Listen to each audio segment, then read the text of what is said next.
Lolo Mateo, ako na lang ang natitirang kamag-anak mo sa mundo. Pagdadamutan mo pa ba ako? Kailangan ng anak ko ng pera para maoperahan na siya. Ana, sinabi ko naman sa'yo na huling bigay ko na yung pera na nakuha mo nung nakarang buwan. Hindi ko na gusto yung panloloko niyo sa akin ng asawa mo, kaya hindi na kita ulit bibigyan ng pera. Hala, sige na, umalis ka na rito. Lolo naman, please. Malapit na magpasko. Regalo mo na lang sa amin yun. Ano? Pasko. Wala akong may bibigay sa'yo, kaya umalis ka na. Walang Pasko sa akin, kalokohan lang yun. Napakasama mo talagang matanda ka. Ha? Wala kang awa. Napakadamot mo. Hindi mo madadala ang pera mo sa impyerno. Tsak ka na nga. Hoy! Manloloko na nga, wala pang galang. Akala yata niya hindi ko malalaman na lulong sila ng asawa niya sa sugal. Ba, bubulong-bulong pa. Napakawalang modo niyang... Ay, nako, may init siyang ulo ko. Kuya Ricky! Isabit mo na ang parol sa sanga ng punong akasya para swertein tayo sa Pasko! Oo na, Beryo. Huwag kang maingay at baka marinig tayo ni matandang Mateo. Alam mo naman na laging galit yun. At ayaw na pinakikialaman tong puno niya. Heto na naman at may mga bubwit na nagsasabit na naman ng parol sa puno ko. Teka nga't mapuntahan. Nasa na nga pa yung tungkod ko? Ano, Beryo? Ayos na ba ang pagkakalagay ko ng parol sa puno ng akasya? Ayos na ayos, Kuya Ricky at... Naku, Kuya! Nandiyan na si Lolo Mateo, papalapit na siya! Hoy! Mga kumag kayo! Anong ginagawa niyo sa puno ko? Ginagawa niyo katatawanan na! Hoy! Ikaw! Alisin mo nga yan, bumaba ka sa puno ko, kundi hahatawin ka nitong tungkod ko! Bumaba ka dyan! Baba!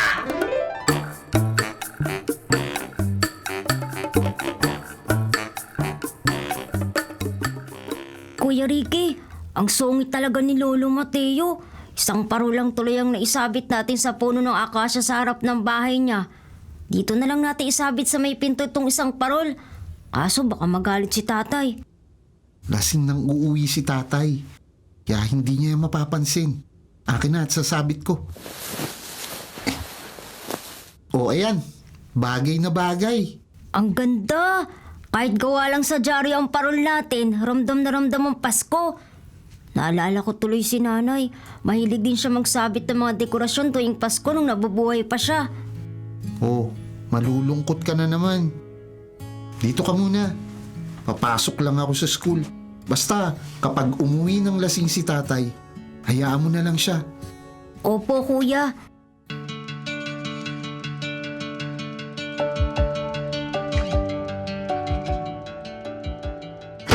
Ano bang?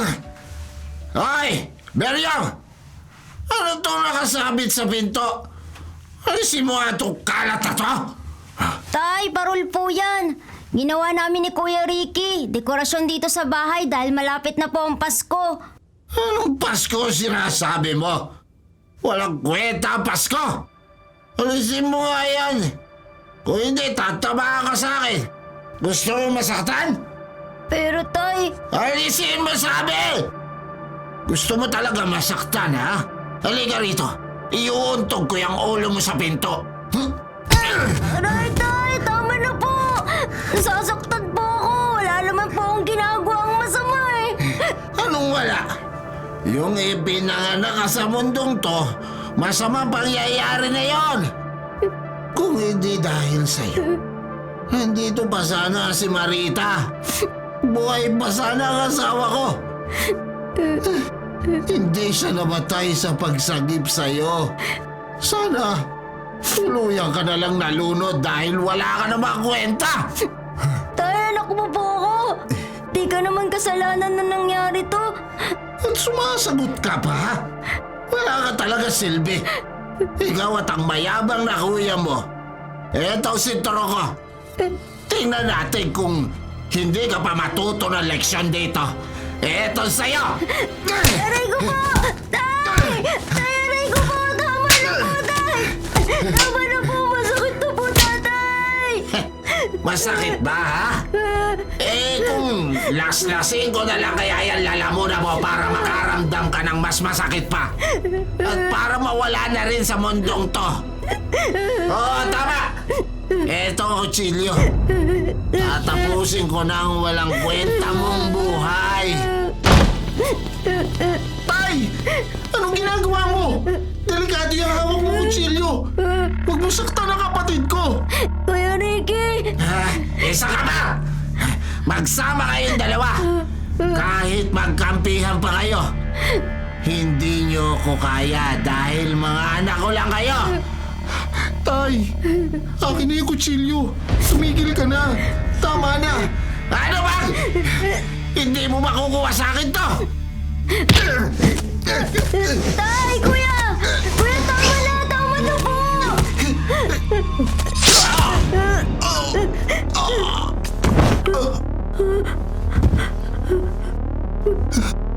Tay! Hindi ko sinasadya. Inagaw ko lang tong kutsilyo. Kuya Ricky, may dugo si tatay sa dibdib niya at hindi na siya gumagalaw.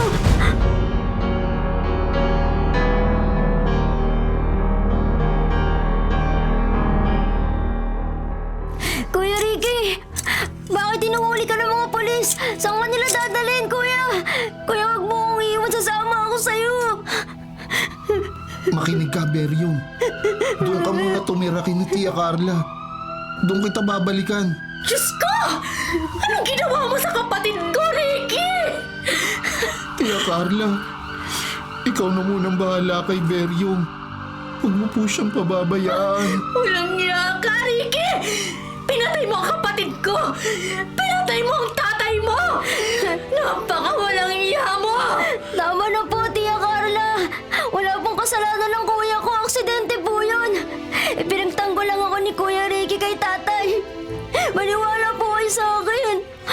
Maniwala po kayo sa akin, mamang pulis. Tama na yan. Halika na. Sumama Sige na, ka sa mga amin. pulis! Oo, tama! Dalhin nyo na ang kriminal na yan! Mabubulok yan sa kulungan! Tia, tatanggapin ko po lahat ng kaparusahan. Pero huwag mo sanang pababayaan si Beryong. Alagaan mo po ang kapatid ko. Beryong, magpapakabait ka. Babalikan kita. Lakad na! Kuya Ricky! Sasama ako sa'yo! Sasama ako sa'yo!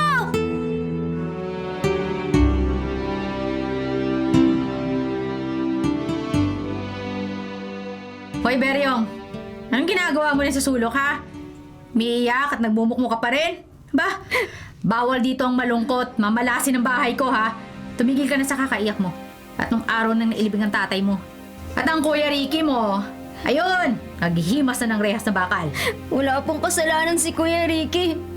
Pinagtanggol lang po niya ako kay tatay. Ay nako, kahit ano pang sabihin mo, mabubulok na ang kuya mo sa kulungan. Hindi po totoo yan. Makakalaya rin po si Kuya Ricky. Babalikan niya po ako rito. Hoy! Kriminal ang kapatid mo. Mamamatay tao. Kaya huwag ka nang umasang babalikan ka pa niya.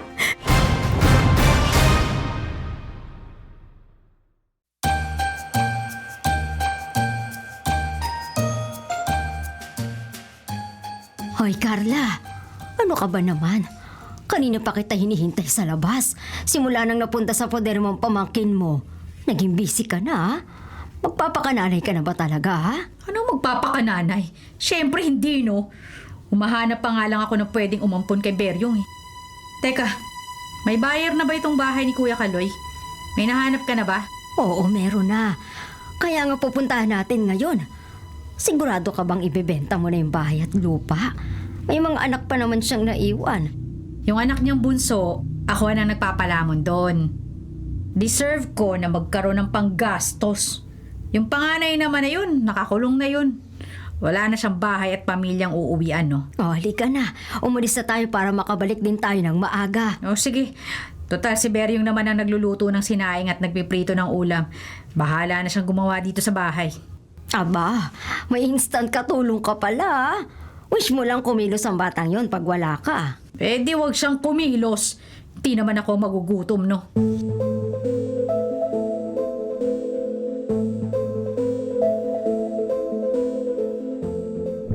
Ang sakit ng tiyan ko. Kagabi pa ako hindi kumakain. Kagabi kasi bigla na lang nagalit sa akin si Tia Carla at kinuha yung kinakain ko. Kaninang umaga naman pagising ko walang pagkain. Magluluto sana ako pero wala naman kahit bigas man lang. Ang bango ah. May pagkain niluluto. Lalo akong nagutom. Doon ang gagaling sa katapat na bahay. Sa bahay ni Lolo Mateo. Bukas yung gate ng bahay niya. Baka naman pwede ako sumilip. Gutom na gutom na ako. Lalo akong nagutom sa amoy ang nilulutong adobo. Aba, ang daming bunga ng bayabas. Pagalitan kaya ako ni Lolo Mateo kung kukuha ako ng bayabas. Isa lang naman. Susungkit ako ng isa. Ayan, nakakuha ako. At ang laki. Hoy! Anong ginagawa mo rito, bata ka, ha? Magnanakaw ka, umalis ka nga rito! Ha? Akin na yung bayabas! Magnanakaw ka, ay! Masama yung kumukuha na hindi sa'yo! Alam mo ba yun? Pasensya na po, Lolo Mateo. Hindi ko naman po gustong magnakaw. Nagugutom lang po ako. Gutom! Wala akong pakialam sa mga dahilan mo! Basta ang alam ko, magnanakaw ka! Lumayas ka rito sa bakuran ko, ha? Kung ayaw mong hatawin ka na itong tungkod ko! Alis! Alis! Ang dami pong bunga ng bayabas nyo. Nabubulok lang at nalalaglag sa lupa. O ano? Bakit di nyo po ipamigay sa mga nangangailangan para hindi po masayang? Ha? Wala akong pakialam sa ibang tao! Sino ka para pagsabihan ako na umalis ka nga rito, ha? Hahatawin na kita, umalis ka rito! Alis! Opo, alis na po ako. Ano nangyayari? Biglang lumabo ang paningin ko at...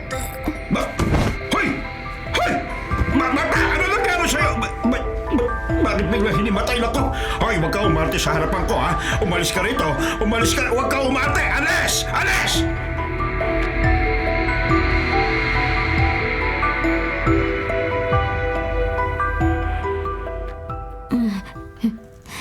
Nakatulog ba ako? Nasaan ako? Ang lambot naman ng hinihigaan ko. Ang huli kong naalala, kumukuha ako ng bayabas sa puno ni Lolo Mateo at biglang nagdilim ang paningin ko. Teka, si Lolo Mateo, nasa bahay niya ba ako? Ang sakit ng tiyan ko. Gutom na ako. Hoy! Bata! Mabuti naman nagising ka na! Ay nako! Umuwi ka na bago pa kita ipabarangay. At kung pwede, pagpagan mo yung supa ko na hinigaan mo, marungis sa bata! Sobra naman po kayo sa sinabi niyong marungis ako. Oh. Tsaka bad news po. Mukhang hindi pa po ako makakauwi. Nangihina pa po ako dahil kagabi pa po ako hindi kumakain. Nanginginig na po ang mga kamay ko at ang buong katawan dahil sa gutom. Hoy! Kung nagpapaawa ka sa akin, wala kang mapapala. Kaya mabuti pa umalis ka! Ang sakit po ang tiyan ko. Pero pinapanayas na ako ni Lolo Mateo. Ay, pipilitin ko na lang maglakad para makauwi. Sige na. Pumunta ka na sa kusina at kumuha ka na makakain mo doon. Sige na. Talaga po? Bibigyan niyo po ako ng pagkain? Seryoso po ba kayo? Siyempre, pagkain, kusina yun eh. Ano, kukunin mo doon, lumber? Ayoko sa paulit-ulit at makulit na bata. Sige na, umalis ka na. Sabi ko na nga po. Pupunta na ako sa kusina para kumain. Salamat po, Lolo Mateo. Sabi na nga ba, mabait kayo. Tinatago niyo lang.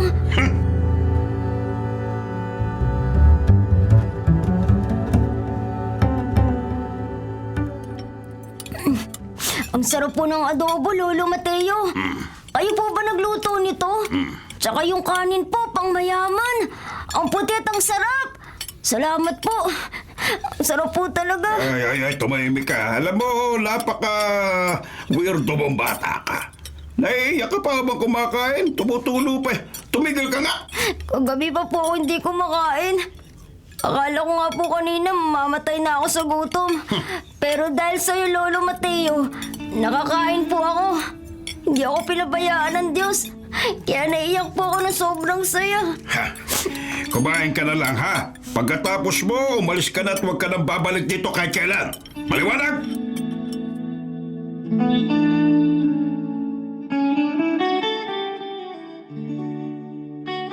Hay, nakakainis talaga yung mga tao walang magawa sa buhay. Sinabi na huwag maglalagay ng mga parol sa puno ng akasya ko eh. Pero naglalagay pa rin. Nasakit sa mata. Kailangan tanggalin ko na naman ang mga kalat na ito. Nako. Ay! Lolo Mateo! Ah, Ano pong ginagawa nyo? Huwag niyo pong alisin ang mga parol. Hindi ka po ba natutuwa na may mga nagsasabit niyan sa puno? Swerte po ang magsabit ng parol sa puno. Matutupad po ang kahilingan nyo. ano? Swerte? Paano naging swerte yung pagsabit ng parol sa puno? Ha?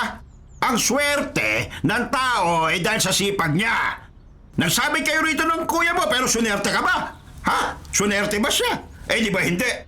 Naulila at nakulong naman siya. O, kaya kalukuhan niyang swerte-swerte sinasabi mo. Sabulutan pa kita dyan eh. Ang sungit niyo naman po, Ay, Lolo talaga? Mateo. Oo. At huwag mo ko tinatawag na lolo-lolo, ha? Ha? Hindi kita apo. Wala akong apo. Eh, ano pong gusto niyong itawag ko sa inyo? Pare? Ay, joke lang po. Lolo Mateo, kung wala ka pong apo, edi ako na lang po. Ay, ayoko. Ayoko na kasama dito. At lalong ayoko na may kausap. Kaya lumayas ka na rito. Lolo Mateo, wala na po ang tatay. At hindi ko na po kasama ang Kuya Ricky ko. Kaya alam ko kung anong pakiramdam ng nag-iisa. Walang kasama at makausap. Malungkot po, Lolo Mateo. Lalo na po ngayon na malapit na pong magpasko. Ah, walang kwenta yung Pasko-Pasko na yan. Walang Diyos. Hindi ko kailangan ibang tao para mabuhay. At hindi ko rin kailangan ng kahit sino para maging masaya. Pwe! Hindi po totoo yan. Meron pong Diyos. Meron pong Pasko. At hindi po totoo na hindi natin kailangan ng iba. Hindi po tayo mabubuhay na tayo lang mag-isa. Ikaw kanina ka pa naku, ang dami mo sinasabi. Gusto mo bang ihampas ko sa'yo itong tungkod ko? Ha? Ha? Ay, makalos na nga. Muntik na ako madulas sa ba ito? Parang Lolo Mateo, mag-ingat po kayo. Tumibay ito. Baka matapakan na po sa susunod. tumiba o cake. Eh, Beryo! Walang niya kang bata ka. Kanina pa kita hinahanap na dito ka lang pala at naglalakwatsa. Halika nga rito! Lolo Mateo, nandiyan na po si Tia Carla. Salamat po ulit sa pagkain. Naalis na po ako. Beryo! Pasensya na po, Tia Carla. Pasensya. Napakawalang kwenta mong bata ka. Hindi ka nagluto ng hapunan. Palamunin ka na nga. Wala ka pang silbi. Ha? Itong parusa ko sa'yo, ha? Para magtanda ka. Hahatawin kita ng walis. Aray! Aray, Tia Carla, wag po. Hindi po ako nakapagluto dahil wala naman po tayong bigas eh. Sumasagot ka pa talagang suwail ka? Dahil dyan, hindi ka kakain. Mamatay ka sa gutom.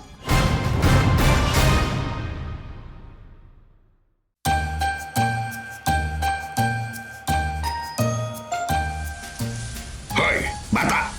Ano na naman yung ginagawa mo sa sanga ng puno ng akasya ko? Sasabitan mo na naman ng parol. Ilang beses na kita pinagbawalan na. Alisin mo nga yan! Lolo Mateo, hayaan niyo na po ako magsabit ng parol dito para makahiling ako sa Diyos o kay Santa Claus. O sa mga anghel na pakinggan nila ang dasal ko. Santa Claus, Santa Claus. Hiling-hiling. Nahihibang ka na ba? Walang milagro ang punong ito. Walang Diyos, walang Santa Claus, walang Pasko. Asa ka lang sa wala eh. Maasa ka lang sa akala mo eh, magkakatotoo pero hindi. Hindi mo po ako naintindihan, Lolo Mateo. Ay, hindi talaga. Bata lang ako. Yun lang ang kaya kong gawin. Ang maniwala at magtiwala. Alam niyo po ba? Yung bahay namin, ibebenta na ni Tia Carla. Ibig sabihin, wala na po akong bahay na babalikan. Wala nang bahay na mauuwian si Kuya Ricky pag nakalaya na siya. Kanina ko pa napapansin ang daming pasa sa mukha at braso nitong batang ito. Kahit hindi ko tanongin, siguradong yung Carla na yun na may gawa nito. O ano po, Lolo Mateo? Ah, Pinapayagan niyo na po ba ako magsabit ng parol? hindi! At kahit kailan, ayoko ng mga parol dito. Kaya kung ayaw mong dagdagan itong tungkod ko yung mga pasa mo sa mukha at braso, umalis ka na ha! Umalis ka na!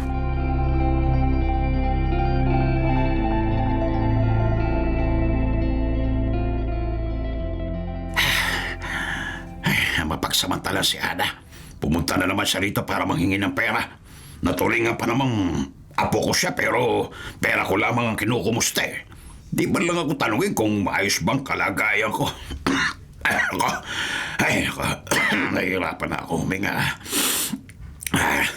Ngayon pa yata atake yung hika ko. yung inhaler ko.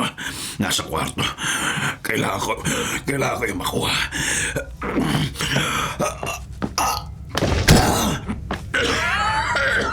Naku, aray!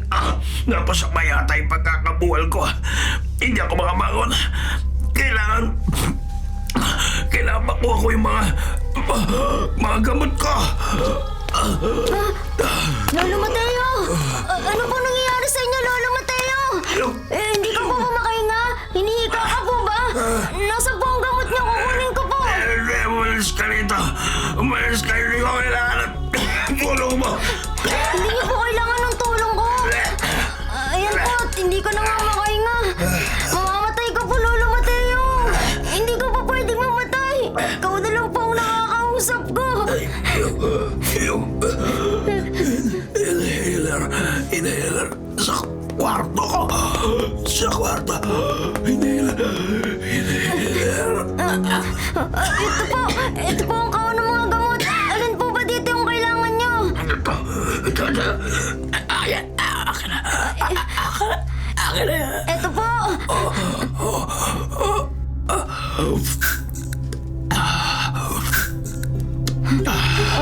Kumusta na po ang pakiramdam niyo?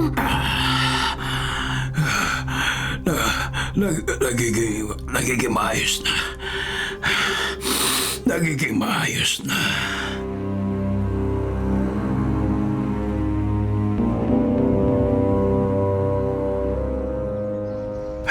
Tingnan mo nga ito si Peryong. Nung hindi ko inalis ang parol na sinabit niya noong isang araw, lumakas naman ang loob. Nagsabit na isa pang parol na gawa sa supot na kung ano. Napakapangit. Diba? Teka, ano itong nakasulat sa isang parol? Para sa paggaling ni Lolo Mateo. Diba? Kakaibang bata. Kahit ilang ulit ko itaboy, bumabalik pa rin siya rito. Mabuti na lang at pumunta siya rito noong isang araw. Kung hindi, nako, baka namatay na ako dahil sa grabing atake ng hika. Binibigyan ko ng pera bilang kabayaran sa ginawa niya pero ayaw namang tanggapin. Ay, nako. Aba, si Carla yun ah. At teka nga, kausapin ko siya tungkol sa binibenta niyang bahay ni Naberyong. Carla! Carla!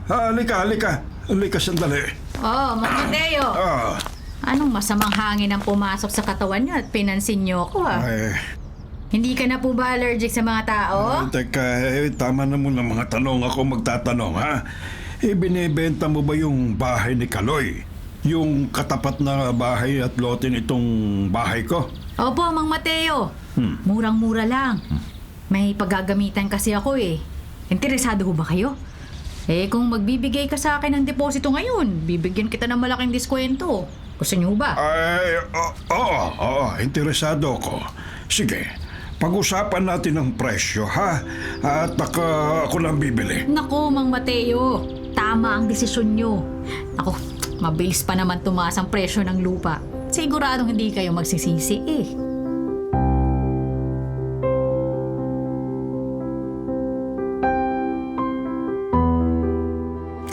$48, $49, $50. Ayos. Mapera talaga tong si Mang Mateo. Madamot lang sa kapwa pero madatong. Oy, Beryong. Tinitingin-tingin mo dyan ha. Hindi ko ninakaw tong perang hawak ko ha. Kaya wag na wag mong tatangkaing kunin to at nako. Mata mo lang ang walang latay. Hindi ko naman po kukunin yan. O ano? Tapos ka na maglaba? Pagal mo. Sige na, magluto ka na. Halika. Ibili mo na lang ako ng ulam at kanin sa karinderya. Doon sa kanto. Yung tira na lang kaninang tanghali ang kainin mo. Sige na! Kilos na! Dali! Opo, Tia Carla. Ano po bang ulam ang bibilhin? Siyempre! Yung masarap! Bilisan mo na! Gutom na ako eh. Tia, ibinenta mo po ba yung bahay namin? Dapat po hindi nyo binenta kasi pinatayo po yun ni nanay at tatay para sa amin. Hoy, patay na mga magulang mo. Ang tatay mo, pinatay ng kapatid mong kriminal. At ikaw naman, pinatay mo ang nanay mo sa kapabayaan mo. At ngayon, kargo kita buong buhay mo kaya yung bahay nyo, Bayad yun sa pagkup-kup ko sa'yo. Pero tiya, Tigilan mo nga. Sasagot ka pa, ha? Yan ba ang natutunan mo sa kapupunta mo dyan sa bahay ng Tandang Mateo na yon? Ay, kung ganyan ka ng ganyan, baka pati ikaw, ibenta ko sa kanya. Makakasira ka ng gabi. Paano ba ako mananalo sa madyong nito? Minalas na ako dahil sa'yo. Liga! Ikukulong kita bilang parusa mo. Ika dito! aray ko po tiya. Bitawan niyo mo po ako. Huwag po. Ayoko po ikulong ako sa bodega. Dito ka! Tiya Carla. Diyan ka! Tingin po dyan Para magtanda ka! Tumigil ka nga! Hindi ka kakain at hindi ka lalabas hanggang hindi ko sinasabi. Mana ka sa kapatid mo. Wala talaga kang kwenta. Mahimik ka! Tiya Carla. Tiya, huwag niyo po akong iwan dito. Maawa po kayo sa akin, Tiya Carla. Carla! Kanina pa kita hinahanap sa loob ng bahay mo. Nandito ka lang pala. Ano bang nangyari? Kinulong mo na naman sa bodega yung pamangkin mo. Tia Carla! Maawa ka na po! Palabasin niyo na po ako dito! Ay nako, kailangan niyang matuto ng leksyon. Halika na. Marami akong pera ngayon, Arlene.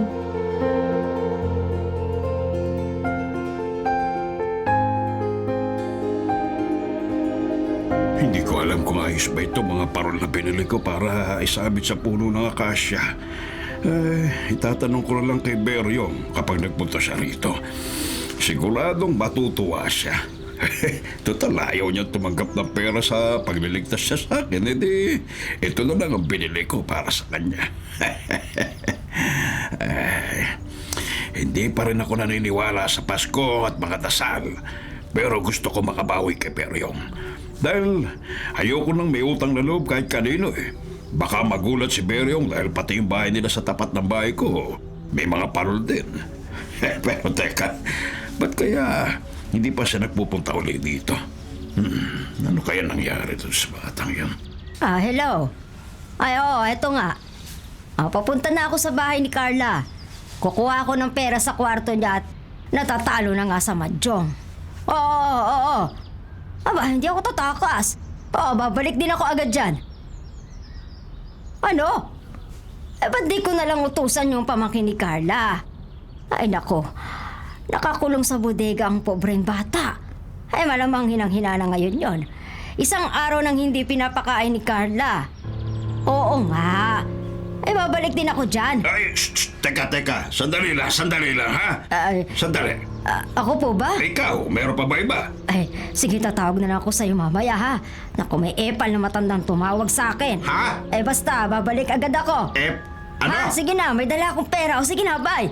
Ano? Ay, Manong, ano po ba yon? Manong! Hoy, narinig kita kanina. Sabi mo sa kausap mo, yung pamangkin ni Carla nakakulong sa bodega. Totoo ba yon? Ano? Ha? Ano ko hindi ko po yung sinabi ha? Sige po, mauna na Ay, lang. hindi. Sandali lang, halika rito. Kung sasabihin mo sa akin na totoo at ituturo mo sa akin kung nasa ng bata, bibigyan kita ng pera. Malaking pera. Ano? Ganito kalaki. Ay, totoo ba? Ha?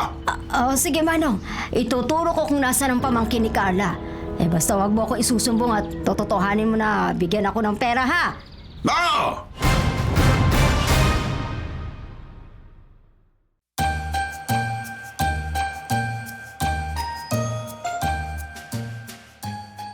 Bakit ba ganito na lamang ang pag-aalala ko sa makulit na batang yun?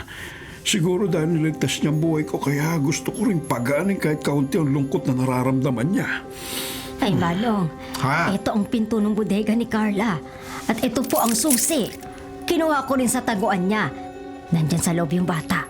Hindi na nga lang nag-iingay pero nandun siya. Sigurado ka ba sa sinasabi mo, ha? Sige, akin na yung susi. Walang kasing sama yung Carla na yan. Nako. Baka nagkakalimutan yata tayo, Manong. Pera muna bago susi. Ha? Basta usapan natin, wala akong kinalaman dito, ha? Oo. Siya, ito yung pera at akin na yung susi. Akin na. Bubuksan ko na yung bodega. Beryong, nandito ka ba? Beryong! Lolo Mateo. Uy, Beryong, Tulungan niyo po ako. Kinulong ako rito ni Tia Carla. nako. Lalong dumami ang mga pasa sa katawan mo. Halika. Umalis na tayo rito. Lolo Mateo, hindi po ako masyado makatayo. Wala na po akong lakas. Hindi pa po ako makain mula kahapon. Kailangan turuan ng leksyon ng Carla na yan. Sa akin ka na muna tumuloy, ha, Beryong? Papakainin kita kahit na anumang gusto mo kainin. Halika na.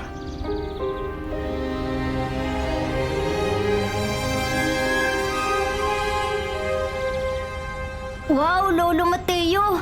Ang ganda ng mga parol na nakasabit sa mga sanga ng akasya. Ang ganda rin po ng Christmas lights. Pati sa bahay namin meron din. Paskong Pasko na talaga. Ay, ayoko sanang palagyan, pero makulit yung nagbebenta sa akin eh. Yung sabi, bilang ko raw siya. Kaya kinuha ko na rin at pinakabit. Ayoko naman talaga ng mga ganyan eh. Pero ngayon, nagustuhan nyo na rin po, hindi po ba? Aminin nyo na po. Ang Pasko naman po, hindi lang para sa mga bata. Para din po sa mga matatanda. Ay, tama na kung ano nung mga sinasabi mo eh. Nagbibiro ka pa eh. Puro pasa na nga yung katawan mo. Hoy! Ikaw na matanda ka? Ha?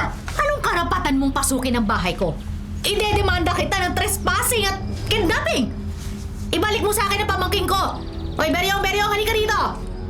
Tia Carla! Halika dito kung hindi masasaktan ka ulit sa akin! Huwag kang magtago sa likod ng matandang yan! Pero yung tiyan ka lang sa likuran ko, hindi kita hayaan bumalik pa sa matandang yan. Sa babaeng yan. Dito ka lang. Pero Lolo Mateo, madadamay ka po sa galit ni Tia Carla. Susama na lang po ako sa kanya. Akong bahala, Beryong. Hindi ka na muli pa masasaktan ng babaeng yan. Dahil ako magdidemanda sa kanya ng child abuse. Mabubulok siya sa kulungan dahil sa ginawa niyang pananakit sa'yo. Ano? Child abuse? Anong sinasabi nyo, ha? Nababaliw na yata tong matandang to, ha? Hoy, Beryong, halika na dito, bilis! Ay, Carla, umalis ka na rito, ha? Iwanan mo si Beryong. Bilang kapalit, dadagdagan ko na lang yung binayad ko sa'yo sa pagbili ng bahay at lupa. Yun lang naman talaga ang gusto mo, di ba? Aba kung ganyan ba naman ang usapan, edi, sige! Diyan mo na patirahin sa'yo ang batang yan. Tamad yan at malakas pang kumain. Ako, ayoko naman talaga mag-alaga ng pamangking ko eh. Sige, babalik na lang ho ako bukas para sa perang ibibigay nyo ho, ha? Siya, umalis ka na. Lolo Mateo, pasensya na po kayo kay Tia Carla. Ay, di pa rin nagbabago ang isip ko. Bukas na bukas, irereklamo ko ang pananakit niya sa'yo.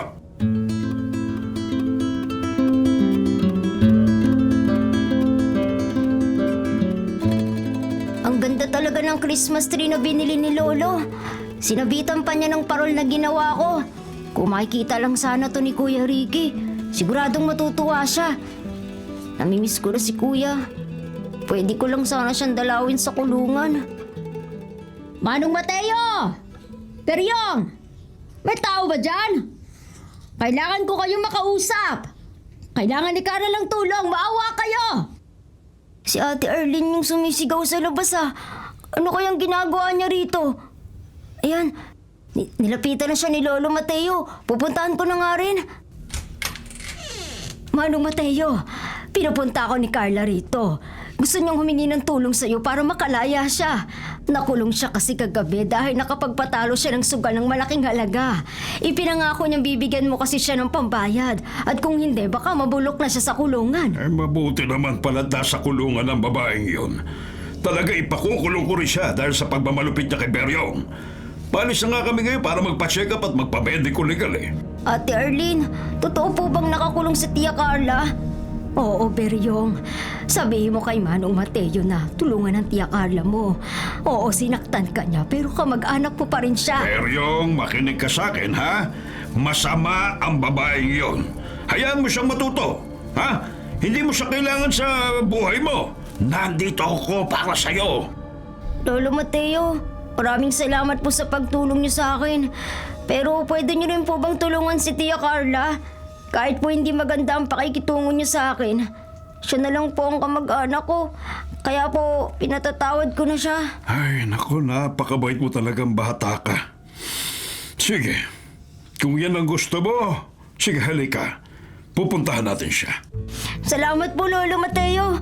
Napakabait niyo po talaga. Hulog ka po ng langit sa akin. Ay, nako. Beryo, huwag mo nga ako yakapin at kahiya. Sige na, magbihis ka na aalis na tayo.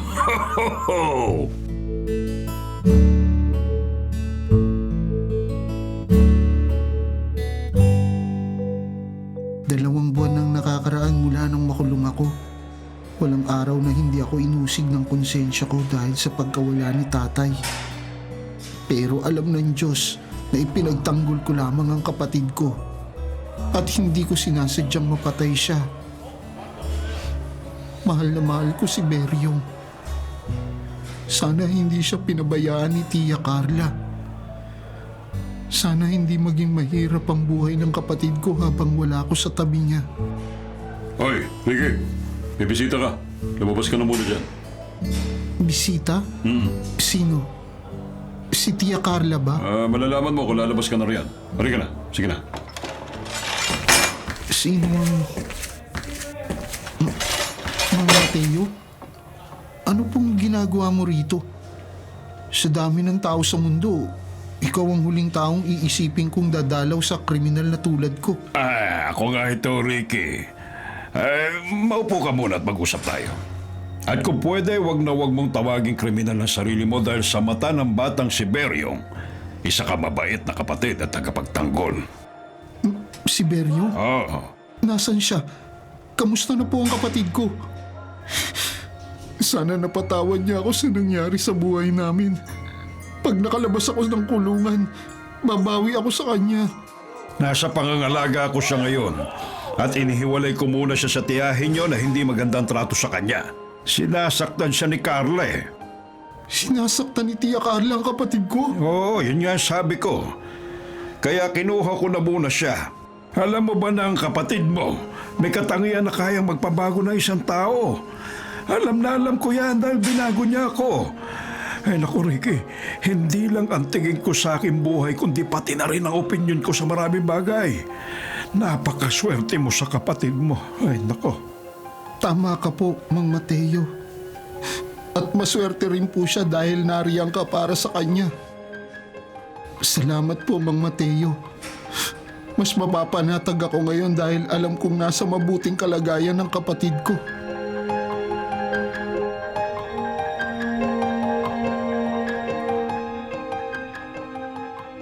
Bukas na ang ilaw sa loob ng bahay ha. Naroon na siguro si Beryong. Kumain na kaya siya? Nag-uwi pa naman ako ng siopaw eh. Ay, papasok na ako sa loob ng bahay. Beryong, narito ka ba? Akala ko... Ana, anong ginagawa mo rito? Hindi ba sinabi ko sa'yo na hindi ka na pwede bumalik dito sa pamamahay ko? Wow! Ako sarili mong apo, bawal pumunta sa bahay mo? Pero kung sino-sinong bata, pinapapasok mo nga eh. Pinapakain at pinapatira mo pa. Ha? Ano yan dala mo? Pasalubong mo ba yan sa ampun mo? Ang sweet mo?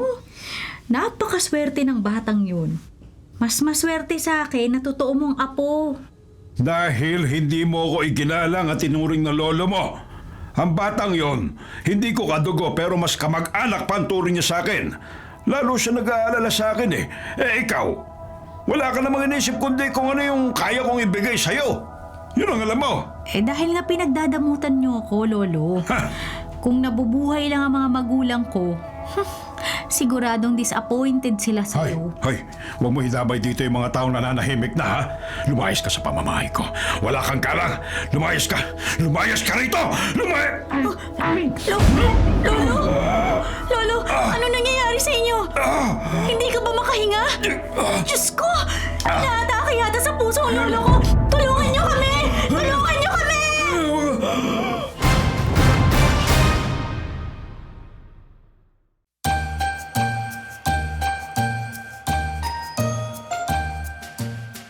Kumusta na po kaya si Lolo Mateo, Tia Carla? Maayos na po kaya ang lagay niya? Ang balita ko, okay na siya. Kaya lang baka hindi na tayo makapasok sa kwarto niya sa ospital kasi, naku, ayan na yung apo ng matanda. Yan ang dahilan kung bakit inatake sa puso si Manong Mateo. Mabuti na lang at hindi natuluyan ng matanda. Halika na, aawayin tayo niyan. Pero Tia Carla, gusto ko pong masiguro na maayos na ang lagay ni Lolo Mateo. Magtatanong na lang po ako sa kanya. Wag na. Galit sa'yo yan eh. Aba, huy! Beryong! Halika nga rito. Saan ka ba pupunta? Naku, ikaw talagang bata ka. Kayo po ba si Ma'am Ana? Yung apo po ni Lolo Mateo? Ako po si Beryong. Malaki po ang naitulong sa akin ni Lolo Mateo. Gusto ko lang pong malaman kung maayos na po ang kalagayan niya. Ikaw pala si Beryong. Mabuti at nandito ka na. Pwede ka bang magbantay sa loob ng kwarto ni Lolo? Sabi ng doktor, baka magkamalay na siya maya-maya. Alam kong ikaw ang gusto niya makita. Pag ako kasi, baka atakihin na naman siya sa puso. Pero... Sige na, pumasok ka na. Pasensya ka na sa nangyari. Ako ang nagkamali. Matanda na si Lolo pero pinagalitan ko pa siya at sinumbatan. Hindi ko yun dapat ginawa. Dahil kung may nangyaring masama sa kanya, hindi ko mapapatawad ang sarili ko. Salamat po. Pinapayagan niyo po ako magbantay kay Lolo Mateo.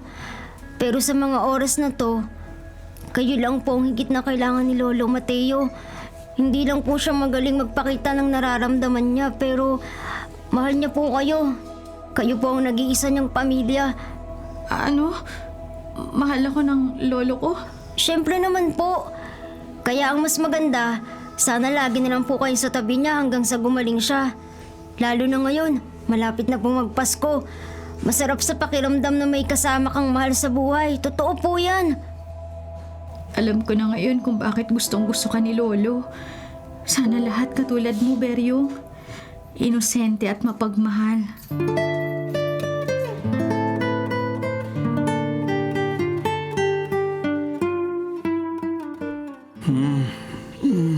Lolo Mateo! Lolo! Salamat naman po at nagising ka na. Nag-aalala na kami sa'yo, Lolo. Salamat po kay Lord, gumising ka na. Ay, naku, Beryong. Huwag mo ko yakapin na mahigpit at hindi ako makahinga. Ano ka ba naman, bata ka? Sorry po. Kumusta na po ba ang pakiramdam niyo, Lolo Mateo? Ayos lang, Beryong. Salamat sa pag-aasikaso at pagbabantay sa akin, ha? Pasensya ka na at napag-alala kita. Lolo Mateo, hindi po ako ang totoong nag-asikaso at nag-alaga sa inyo. Ha? Yung apo niyo po na si Ma'am Ana, lagi siyang umiiyak at sinasabing nagsisisi siya sa nangyari. Mahal na mahal ka niya po. Tulad ng pagmamahal niyo sa kanya. Naku, si Ana. Imposible maglaan ng oras yun sa akin, ha? Oo naman po. Kasi si Ma'am Ana, kaugali niyo po siya. Hindi lang halata pero mapagmahal talaga. Lahat dinadaan sa galit pero mapagmahal at mapagpatawad katulad ni Papa Jesus. Totoo ba yan? Ay, naku, hindi ako makapaniwala. Oy, Ana. Lolo Mateo, nagkamalay ka na. Lolo? Lolo, nagkamalay na nga kayo. Lolo! Lolo, patawarin niyo po ako, Lolo. Hindi ko po sinasadya, patawarin niyo po talaga ako. Mahal na mahal ko po kayo, Lolo Mateo. Ay, naku, ano ba naman kayong dalawa ni Beryong? Wala na ba kayong gagawin kundi umiyak? Papatayin niyo pa ako sa higpit na mga yakap niyo, eh. Naku, Ana, mahal kita, ha? Apo kita. Ikaw ang pamilya ko at hindi yun magbabago, ha? Lolo, patawad po talaga. Magpagaling po kayo. Babawi ako sa inyo. Mahal ko po kayo, Lolo Mateo.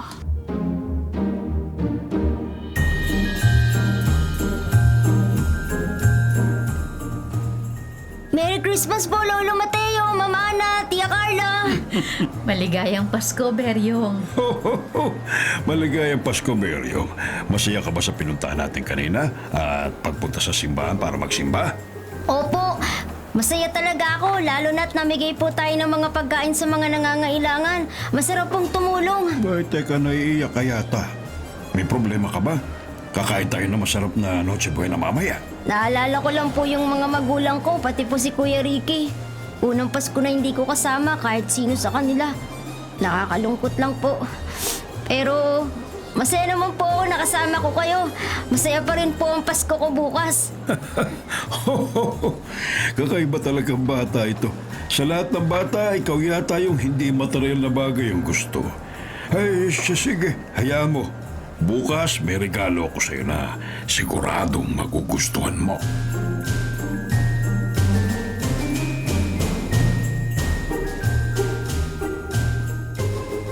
O Beryo, bis na bis ka ah. Aalis ba kayo ni Mang Mateo? Opo, Tia Carla. Ito po yung sinabi ko sa iyo kagabi na nagpapasama sa akin si Lolo Mateo. Mano po, Tia, at Merry Christmas po ulit. Merry Christmas din.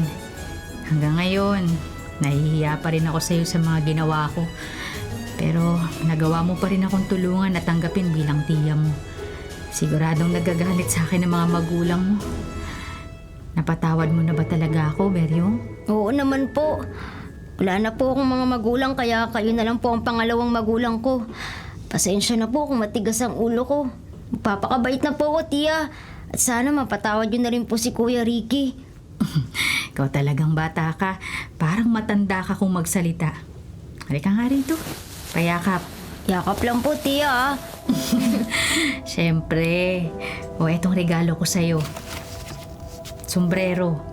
Isuot mo para may proteksyon ang ulo mo sa sikat ng araw. Para sa akin po to, Tia. Salamat po. Gustong gusto ko po to. At huwag po kayo mag-alala. Iingatan ko po ito. Tulad ng pag-aalaga niyo po sa akin. Salamat po, Tia Carla.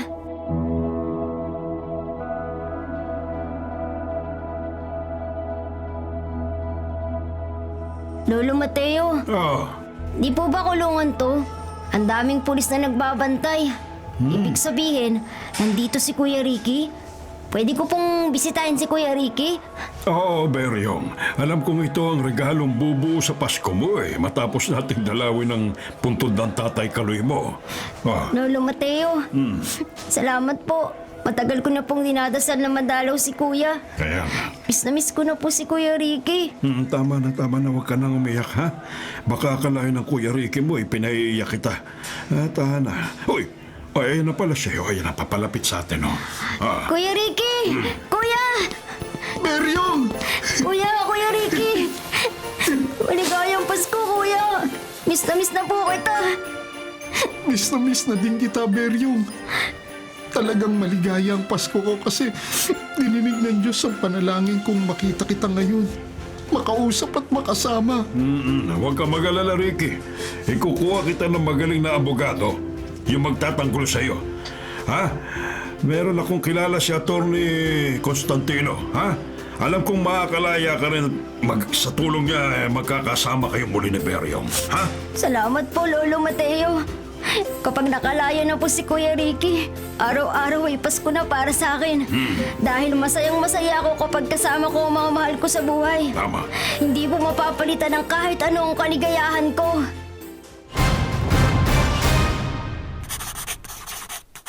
Mga kapatid, ito po ang inyong kapatid na si Lord De Vera. Nagsasabing, sana dito na tayo sa totoo. Dito na tayo sa True FM. At sana po'y mag-subscribe kayo at mag-follow sa mga social media accounts po ng @True Network PH. Sa Facebook, Instagram, sa X, sa YouTube, sa TikTok, at sa mga podcasts. Sana po, dito na tayo sa totoo, mga katrupa. Dito tayo sa